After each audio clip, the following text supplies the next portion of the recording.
When you walk in, you're feeling insect-sized.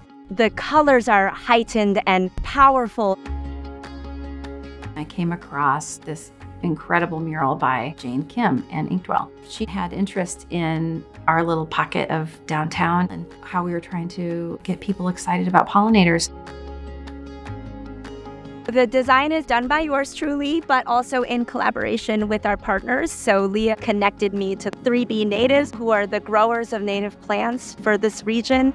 We sat down with her and we were allowed to have some input, some feedback, and the star was born.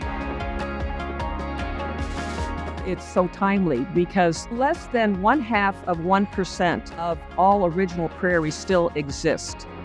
We've lost so much habitat for native pollinators. We were hoping that by getting young people in, that we could help inspire them to just even pick a corner of their yard and put in some milkweed, and you never know what will show up.